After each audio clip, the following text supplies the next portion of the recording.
बम बम बम बम भोले भोले भोले बम बम बम बम बम बम भोले।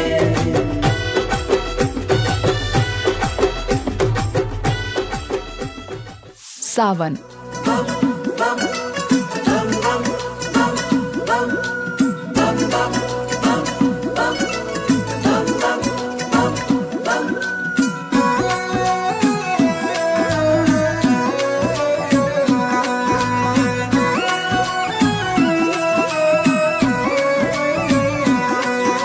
सिर्फ एक पावन माह नहीं, बल्कि भारतीय संस्कृति, अध्यात्म और प्रकृति का ऐसा उत्सव है जहां आस्था और विज्ञान एक दूसरे के पूरक बन जाते हैं।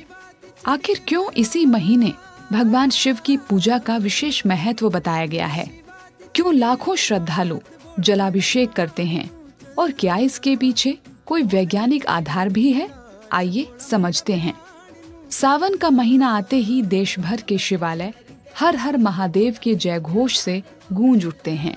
कांवड़ यात्रा, अभिषेक, रुद्राभिषेक, व्रत पूजन से परिपूर्ण शिव भक्ति का ये पर्व केवल धार्मिक आस्था का प्रतीक नहीं है, बल्कि प्रकृति और मानव जीवन के बीच धार्मिक मान्यता है कि समुद्र मंथन के समय जब भगवान शिव ने संसार की रक्षा के लिए हलाहल विष का पान किया, तब देवताओं ने उनके शरीर की तपन को शांत करने के लिए जल अर्पित किया। यही परंपरा आगे चलकर सावन में शिवलिंग पर जलाभिषेक के रूप में स्थापित हुई। इसीलिए इस पूरे महीने भगवान शिव को जल चढ़ाने का विशेष महत्व बताया गया है। अब बात विज्ञान की। सावन का महीना वर्षा ऋतु का समय होता है। इस दौरान वातावरण में नमी बढ़ जाती है, पाचन शक्ति अपेक्षाकृत कमजोर हो जाती है और संक्रमण फैलने की संभावना भी अधिक रहती है।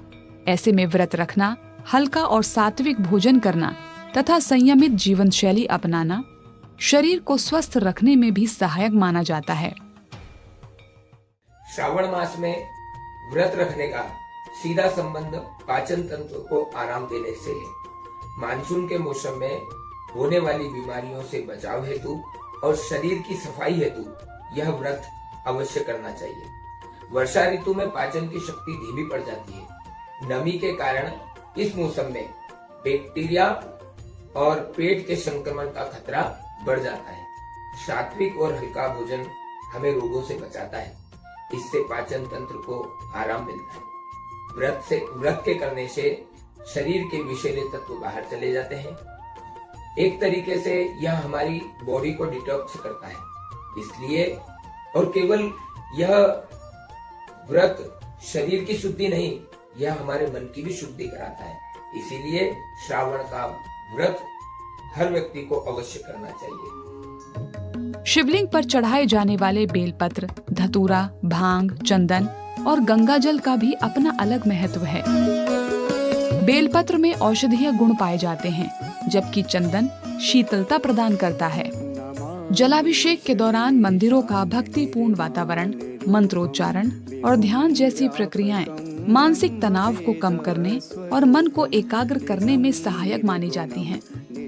विशेषज्ञ मानते हैं कि सावन में पैदल चलकर कांवड़ यात्रा करना भी एक तरह का शारीरिक व्यायाम है।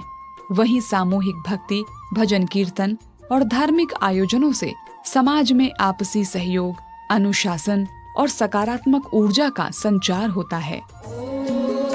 यही कारण है कि सावन केवल पूजा पाठ का महीना नहीं, बल्कि शरीर, मन और आत्मा के संतुलन का भी संदेश देता है। जहां एक ओर शिव भक्ति आत्मिक शांति प्रदान करती है, वहीं दूसरी ओर संयम के अनुरूप जीवन शैली वैज्ञानिक दृष्टि से भी लाभदायक मानी जाती है। यही है सावन की वो अनूठी परंपरा, जहां अध्यात्म और विज्ञान एक साथ चलकर जीवन को संतुलित और सार्थक बनाने की प्रेरणा देते हैं। बम बम बम